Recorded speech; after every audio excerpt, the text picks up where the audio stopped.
জানি না।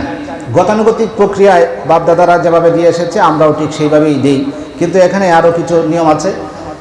যেমন যে পশুটাকে আমরা জবাই করব সেই পশুটাকে দয়া দেখাতে হবে, দয়া প্রদর্শন, পশুটাকে আদর দিতে হবে, যত্ন করতে হবে, আগে থেকে ঘাস পানি খাওয়াতে হবে, এটাকে গোসল করাতে হবে। এটার সাথে অন্যান্য গরুদের মতো আচরণ করা যাবে না, যে হাঁটলো না পিছিয়ে দিয়ে টাস করে একটা বাড়ি বসাই দিলাম না, এরকমটা করা যাবে না। এটাকে আদর করতে হবে। যেদিন থেকে একটা পশু কুরবানি দেওয়ার নিয়ত করা হয় সেদিন থেকে এই পশুটা সাধারণ পশু থাকে না, এটা আল্লাহর কুদরতের একটা নিদর্শন হয়ে যায়। সুবহানাল্লাহ। এটাকে আল্লাহর স্পেশাল একটা পশু মনে করতে হবে, যে এটা তখন এটা আল্লাহর জন্য হয়ে যায়। যে জিনিসটা আল্লাহর জন্য হয়ে যায় এটা কি সাধারণ থাকে না সাধারণ হয়ে যায়?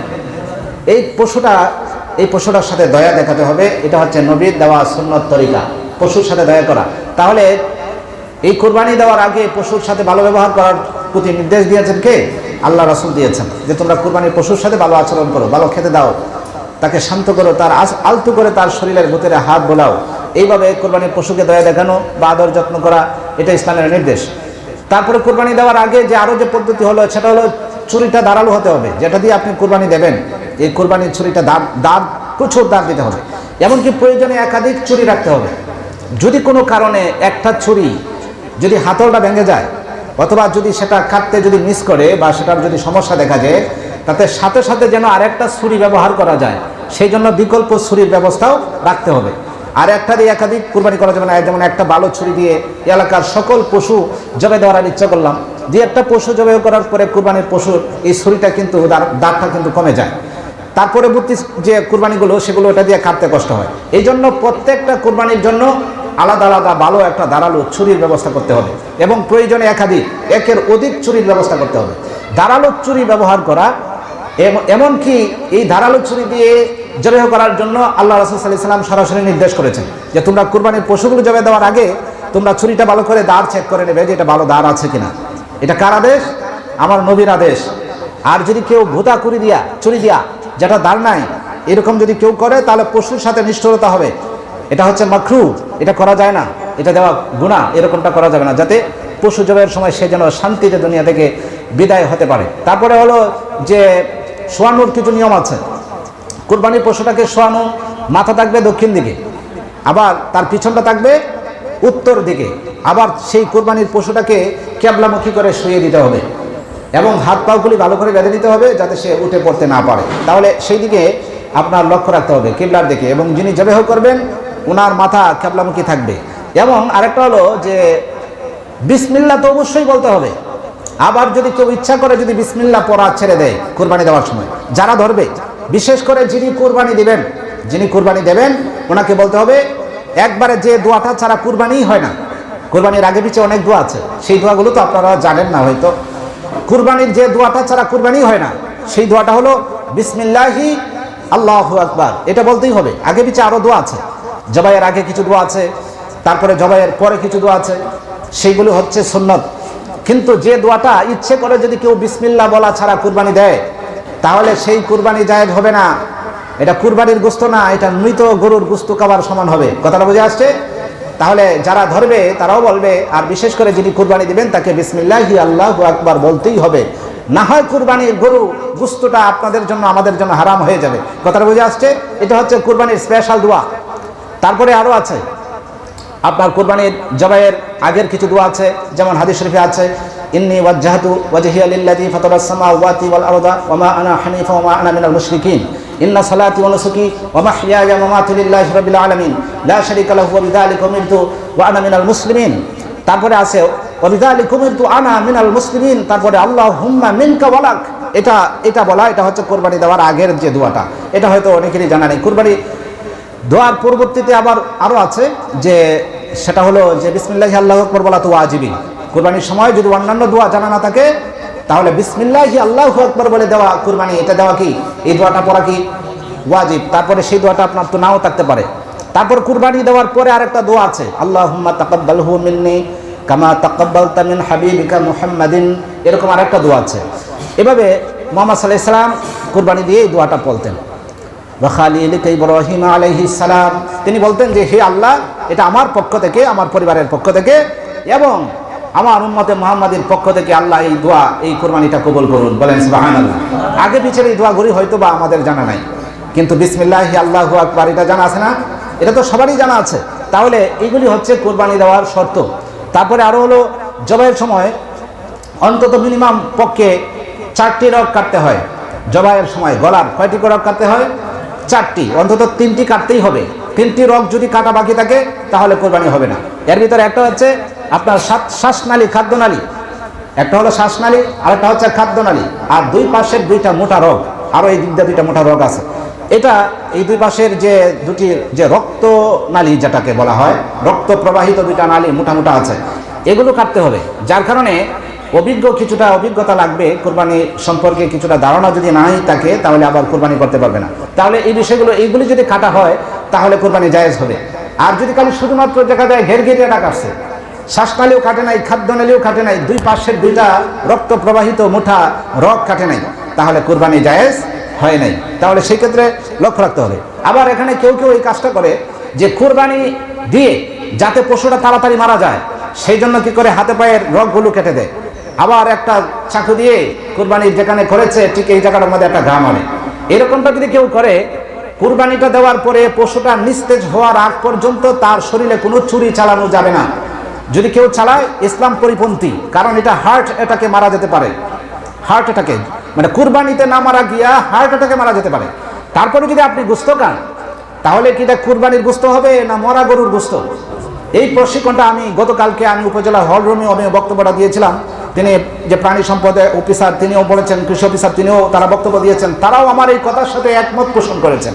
তারাও বলেছেন যে একজন বিশেষজ্ঞ বলেছেন, যে অফিসার একজন বলেছেন, যে সমবায় অফিসার যিনি ছিলেন উনিও বলেছেন এই বক্তব্যে, যে তিনি বলেছেন যে পশু যখন জবে হয়ে যায় তখনও তার ভিতরে অনুভূতি থাকে, সেন্স থাকে, তার চোখ দিয়ে দেখা যায় নিস্তেজ হওয়ার আগ পর্যন্ত।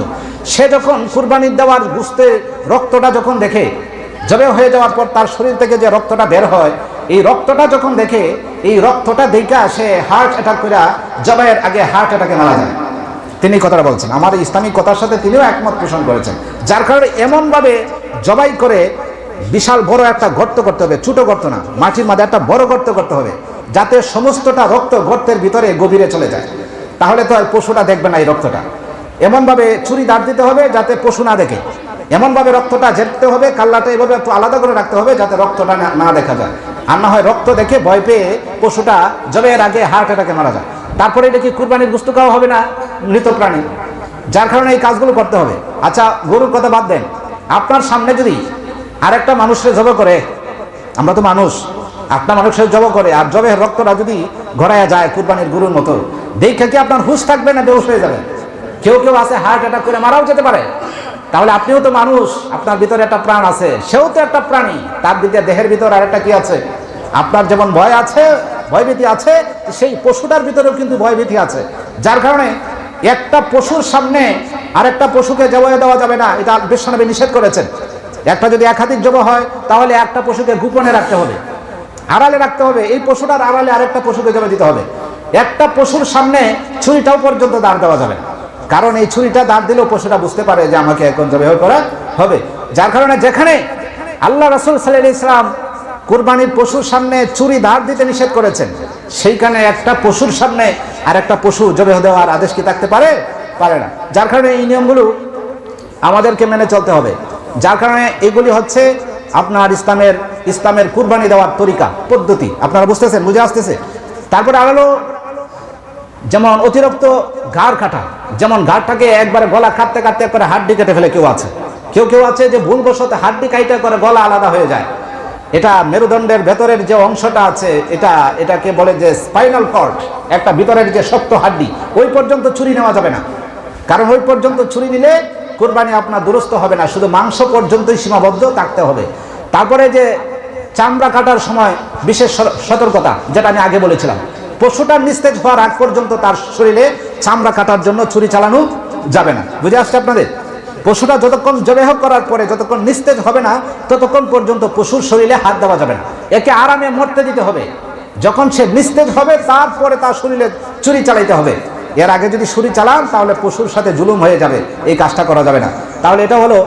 আরেকটা হলো যে কুরবানি দেওয়ার সুন্নত তরিকার মধ্যে আরেকটা হচ্ছে যে নিজের কুরবানি নিজে করা। এটা তো আমি আগে বলছিলাম, এটা হলো আল্লাহ রাসূলের সুন্নত। নিজের কুরবানি নিজে করা যদি সম্ভব হয়, না হয় আলেম দিয়ে করা যেতে পারে, তবে উত্তম হচ্ছে নিজের কুরবানি নিজে করা। তাহলে আপনি বলতে পারেন আমি তো দোয়া কালাম কিছুই জানি না, আমি কুরবানি করবো কিভাবে? এরকমটা তো প্রশ্ন আসতে পারে। তাহলে আপনাকে আমি বলবো, তাহলে আপনি কি বিসমিল্লাহি আল্লাহু আকবার বলতে পারেন না? যদি কেউ বলে যে না আমি তো এটাও পারি না, যদি আপনি এটাই না পারেন তাহলে তো আপনি মুসলমানই না। কিসের কুরবানি আপনার? যদি বোমা মারলে যদি আপনার মুখে বিসমিল্লাহটা না বাইর হয়, তাহলে তো আপনি মুসলমানই না। তা আপনার আবার কুরবানিটা কিসের? কথা বুঝে আসছে? আমি এই কথাগুলি গতকালকে উপজেলা হলরুমে একটা সেমিনারে আমি এই কথাগুলি বলছি, তখন আমাদের যে অফিসারগুলা এত খুশি হয়েছে যে বলছে যে এইগুলি তো আমাদেরও জানা ছিল না। যাই হোক, আলহামদুলিল্লাহ। তো এই বিষয়গুলো আমরা জনসচেতনতার জন্য আমরা কুরবানির দিনে আমরা এগুলি মেনে চলবো। তারপরে আরেকটা হলো যে আপনার গোশত দিয়ে পারিশ্রমিক দেওয়া। আপনি কুরবানি যারা কাটবে বাটবে এদেরকে গোশত দিয়ে পারিশ্রমিক দেওয়া যাবে না। আপনার এটার তরিকা হচ্ছে তাদেরকে আলাদা পারিশ্রমিক দিতে হবে। এলাকায় যদি একটা রুজে কামলার পারিশ্রমিক যদি 800 টাকা থাকে, আপনার কুরবানিতে সে যদি অংশ নেয় 800 টাকায় দিতে হবে। যদি 500 টাকা রুজ থাকে তাহলে 500 টাকায় দিতে হবে। কেউ কেউ বলেছেন যে বেশি দাও, কারণ কুরবানির দিনে তো কেউ কাজ করে না। ঈদের দিনে, গুরুত্বপূর্ণ দিনে, ঈদের আনন্দটা বাদ দিয়ে তোমার বাড়িতে গরুর মাঝে কাজ করতেছে, তুমি তো এই দিন তার 1000 টাকা দিতা। যদি সম্ভব হয় বাসায় দেন, গোশত কেন? হ্যাঁ, তবে গোশত কতটা পাবে? গোশত দিয়া পারিশ্রমিক দিতে বিশ্বনবী নিষেধ করেছেন। তাহলে তাকে কি দিতে হবে? তাকে গোশত দেওয়া যাবে। সে যদি গরিব হয়, 10 জন গরিবে যতটুকু পাবে, অন্যান্য গরিবদের 250 গ্রাম গোশত দেন, তাহলে ওনাকেও 250 গ্রামে দিতে হবে। তখন আপনি বলেন যে এতক্ষণ বড় পরিশ্রম করছে 250 গ্রাম গোশতের লেগিয়া? না, সে তো আরো সেখানে 1000 টাকা পাবে। তাহলে তো সে অসন্তুষ্ট থাকবে না, নাকি? এইভাবে এটাকে আমরা জায়েজ করে নিতে পারি। তারপরে আবার সে যদি নিজের নিকটতম আত্মীয় হয়, তাহলে আত্মীয় হইলে তো আত্মীয়র অংশটা সে পাবেই, আত্মীয়র গোশত থেকে দিবেন তাকে। তাহলে আরেকটা হচ্ছে যে কুরবানির পশুর যে বর্জ্যটা আছে, যেখানে সেখানে কুরবানির পর এটা আমরা চড়িয়ে চিটিয়ে ফেলে দিই, যার কারণে ওখান থেকে জটিল এবং কঠিন ভাইরাস ছড়িয়ে যেতে পারে। আমাদের উচিত হচ্ছে কুরবানি দেওয়ার সময় গর্তটা ছোট করব না। কুরবানি দেওয়ার সময় একটা ছোট গর্ত করা হয় না? এই গর্তটা যদি একটু বেশি করে করি, তাহলে ওখানে কিন্তু সমস্তটা রক্ত নিচে চাপা পড়ে যাবে। তাহলে উপরে মাটি দিলেই রক্তটা সেভ হয়ে গেল। রক্তের মাধ্যমে কিন্তু জটিল এবং কঠিন রোগের ভাইরাস ছড়ায়। এরপরে হলো তার লেদা আছে, বিষ্ঠা আছে এবং অন্যান্য যে অংশগুলো আছে, বড় একটা গর্ত করে কুরবানি দেওয়ার সাথে সাথে সমস্ত বর্জ্য একসাথে করে আমরা এটা মাটি চাপা দিতে হবে, নাহলে এখান থেকে দুর্গন্ধ ছড়াবে। আর হলো যে এখান থেকে ভাইরাসও ছড়াতে পারে, কারণ সারা বাংলাদেশে লক্ষ লক্ষ কুরবানি হবে। আর যদি যত্র তত্র তাদের মলমূত্র ফেলে দেওয়া হয়, রক্ত ফেলে দেওয়া হয়, সারা বাংলাদেশের আবহাওয়া দূষিত হয়ে যাবে। আর বিভিন্নভাবে মানুষকে কষ্ট দেওয়া, এটা কি ইসলামের নির্দেশ? মানুষকে কষ্ট দেওয়া, আপনি যদি এই কাজটা করেন, মানুষকে কষ্ট দেওয়া হয়ে গেল। আর মানুষকে কষ্ট দেওয়া তো ইসলাম সাপোর্ট করে না, যার কারণে এটা আপনার কুরবানি দিতে গিয়ে যে সবটা হবে সেটা হলো যে এর চাইতে গুনাহ হয়ে যাবে, যার কারণে এই কাজটা করতে হবে। আরেকটা হচ্ছে ব্লিচিং পাউডার। ব্লিচিং পাউডার আছে না, এই যে কাপড়ের মধ্যে ছিটি তুলে, এটা দিয়ে তারপর যে সমস্ত জায়গাগুলোতে কুরবানি দেওয়া হয়েছে, ব্লিচিং পাউডার পানির সাথে মিশিয়ে ছিটিয়ে এই সমস্ত জায়গায় দিতে হবে। তাহলে যদি কোনো ভাইরাস থাকে, জীবাণু থাকে, তাহলে ব্লিচিং পাউডারের মাধ্যমে এটা নষ্ট হয়ে যাবে। এইভাবে আমরা কুরবানিও দেব, এমনকি আমাদের পরিবেশটাকেও আমরা রক্ষা করব। কুরবানি দিতে গিয়ে যেন আমাদের পরিবেশ এবং সমাজ যেন নষ্ট না হয়ে যায়, সেদিকেও আমাদের লক্ষ্য রাখতে হবে। যার গর্ভবতী, যদি আপনি জবাই করার পরে একটা গাভীকেও জবাই করলো, জবাই করার পরে দেখা গেল যে পেটে একটা বাচ্চা আছে, এই গর্ভবতী গরু, তাহলে সেই ক্ষেত্রে আপনি বাছুরটাকে কি করবেন? এই বাছুরটাকেও, ইসলামের নিয়ম হলো বাছুরটাকেও জবাই করে দিতে হবে। ইচ্ছে করে গর্ভবতী পশু জবাই না করাই ভালো, কিন্তু আপনি জানেন না, অজান্তে আপনি যে বিক্রি করেছে সেও জানে না, যার কারণে জবাই করার পরে জানা গেল যে এটা গর্ভবতী ছিল। এখন এই বাছুরটাকেও জবাই করে দিতে হবে। তারপরে এই গোশতটা আপনার যদি ইচ্ছে হয়, রুচি হইলে খাবেন, না হয় এটা গরিবদেরকে বিলায় দেবেন, না হয় মাটি চাপা দেবেন, এটা আপনার এখতিয়ার, কিন্তু সেটাকেও জবাই করে দিতে হবে। তারপরে কুরবানির চামড়াটা কি করবেন? আমাদের গতকালকে একটা প্রশিক্ষণ ছিল। এই চামড়াটা যারা আপনারা কুরবানি দিচ্ছেন, হয়তোবা স্বল্প মূল্যের কারণে অনেকেই এই চামড়াটা আপনার যত্রতত্র ফেলে দেয়, যেহেতু মূল্য নাই, যার কারণে এই চামড়াটা আমাদের মাদ্রাসায় দিয়ে দিবেন, গুরাবা ফান্ডে। আপনারা যারা কুরবানি দিচ্ছেন এই এলাকার, প্রত্যেকের কুরবানির চামড়া আমাদেরকে দিয়ে দিবেন। আর উপজেলা প্রশাসন থেকে আমাদের দায়িত্ব দেওয়া হয়েছে, তারা তাদের পক্ষ থেকে এটাকে তারা খরিদ করে নিয়ে যাবে। যে 2-5 টাকা পাইলে আমাদের মাদ্রাসা পাইলো নাকি, এখানে গুরাবা ফান্ড আছে। যেহেতু এটা চড়া উচ্চ মূল্য পাওয়া যায় না, এটা নষ্ট করে তো লাভ নাই। যদি আপনার কোনো বড় ধরনের ক্ষতি না হয়, যদি বলেন যে না এটা আমার উপকার হবে, এটা আপনার ব্যাপার, আপনি রাখলে রাখতেও পারেন। আর যদি মনে করেন যে না এটা আমাদের মাদ্রাসার উপকার হবে, প্রত্যেকটা চামড়া আমাদের মাদ্রাসায় পাঠিয়ে দিবেন, আমাদের দায়িত্ব ইনশাল্লাহ এটা বিক্রি করবো। কয়েক টাকা পাইলে আমাদের মাদ্রাসা পাইলো না, সমস্যা আছে? যে সবার প্রতি আমার এই আহ্বান রইল। আরও কোরবানির অনেক নিয়ম পদ্ধতি আছে, আমরা আজকে সবগুলো আলোচনা করতে পারবো না। তারপরে আরেকটা হলো যে এখন আপনাদের সামনে আমি বলেছিলাম যে আমি আপনাদেরকে বলবো যে আপনাদের কোনো কিছু কুরবানি সম্পর্কে কোনো মাসলা জানার আছে কিনা, কারণ আমি বলতে গেলে অনেক কিছু বলা যাবে, কিন্তু সবগুলো তো বলে শেষ করা যাবে না। কিন্তু এখন আপনাদেরকে আমি জানতে চাই আপনাদের কোনো কিছু জানার আছে কি কুরবানি সম্পর্কে? যদি জানার থাকে প্রশ্ন করতে পারেন, আমি ইনশাল্লাহ চেষ্টা করব আপনাদেরকে আপনার উত্তরগুলি দেওয়ার। কারো প্রশ্ন আছে? জি।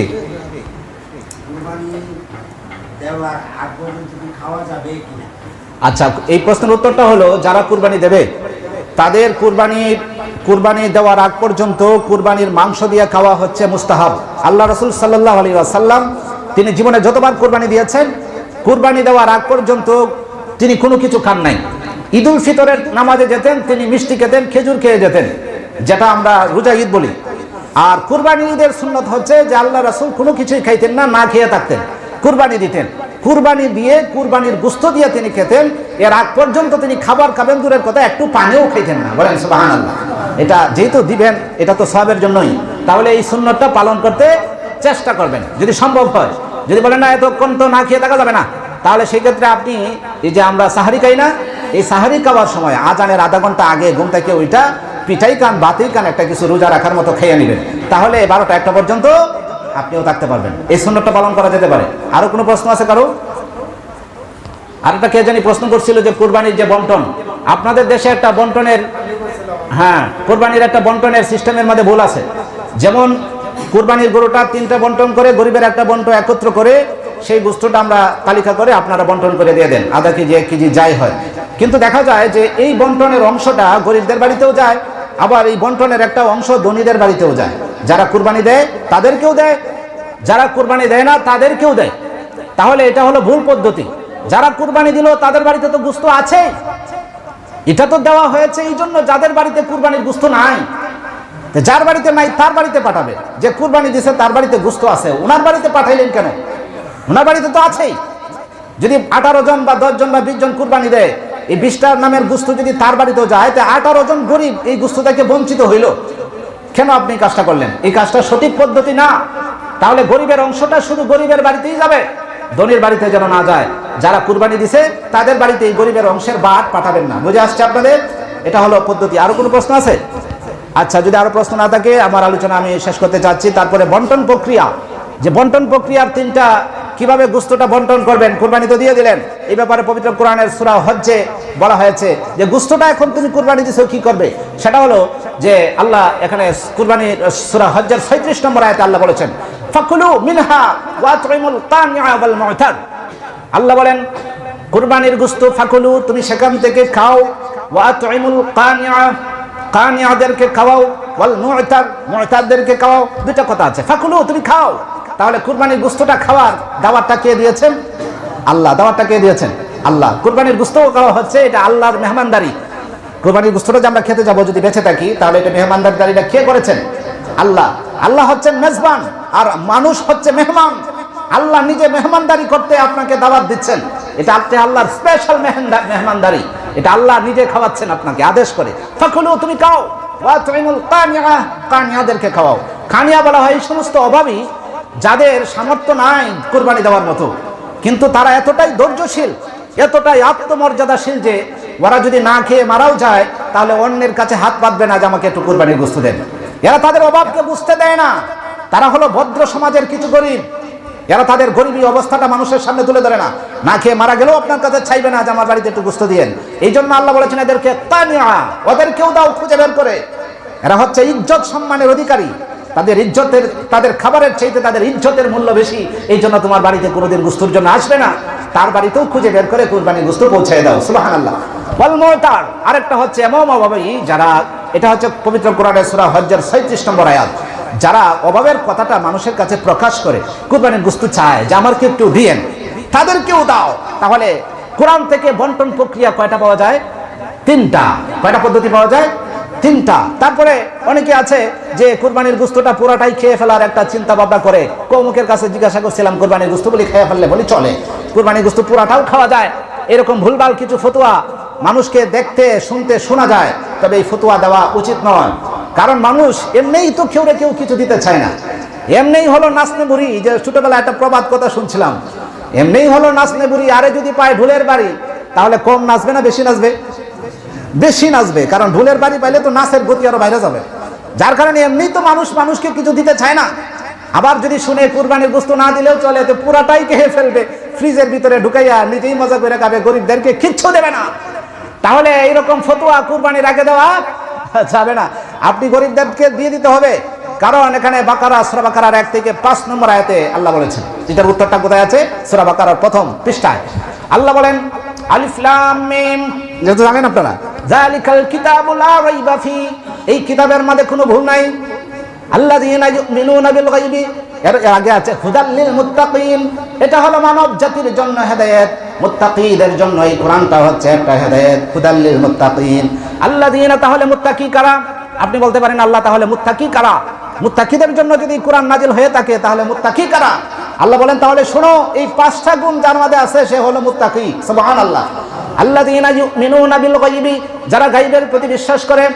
আল্লাযীনা ইউমিনুনা বিল গায়বি ওয়া ইউকিমুনাস সালাতা, যারা নামাজ কায়েম করে তারা হলো মুত্তাকি। ওয়া ইউকিমুনাস সালাতা ওয়া মিম্মা রাযাকনাহুম ইউনফিকুন, এবং তাদেরকে রিজিক হিসেবে, খাদ্য হিসেবে যা দেওয়া হয়েছে তা থেকে যারা দান করে গরিবদেরকে দিতে পারে তারাই হলো মুত্তাকি। বলেন সুবহানাল্লাহ। তোমার খাদ্য হিসেবে যা আছে, যারা গরিবদেরকে দিতে পারার মন মানসিকতা রাখে তারা কি? মুত্তাকি। আর যারা কয় না জান দিয়ে দিব, মাল দিব না, এরা কি মুত্তাকি নাকি? এরা কোরআনের যে একটা এই বিশ্লেষণ আছে, এই বিশ্লেষণ অনুযায়ী তারা মুত্তাকি হতে পারে না। তাহলে কোন মুফতি সাহেব ফতোয়া দিছে কুরবানির গোশত খাইলে চলে? তাহলে কোরআনের এই আয়াতটা ব্যাখ্যা করো দেখি, এখানে কি বলে। তারপরে আরো আছে আদাবুল মুফরাদ, ইমাম বুখারী শরীফের যে লেখক ইসমাইল বুখারী, এই বুখারী শরীফের ছাড়াও আরেকটা কিতাব ওনার আছে, এটাকে নাম হলো আদাবুল মুফরাদ। এই আদাবুল মুফরাদটাও ইমাম বুখারীর লেখা। ওখানে 112 নম্বরে একটা হাদিস ওখানে তিনি উল্লেখ করেছেন, যে তিনি বলেছেন যে আল্লাহর নবী বলেছেন যে ওই ব্যক্তি ইমানদার নয়। 3বার বলেছেন বিশ্বনবী, ওই ব্যক্তি ইমানদার হতেই পারে না। সাহাবীরা বললেন কে সে, যে আমি আপনাদের কাছ থেকে জানতে চাই সেই ব্যক্তি ইমানদার না। বিশ্বনবী বলেছেন সেই ব্যক্তি হলো যে নিজে পেট ভর্তি করে খায়, মজা করে খাবার দাবার খায়, তার প্রতিবেশীরা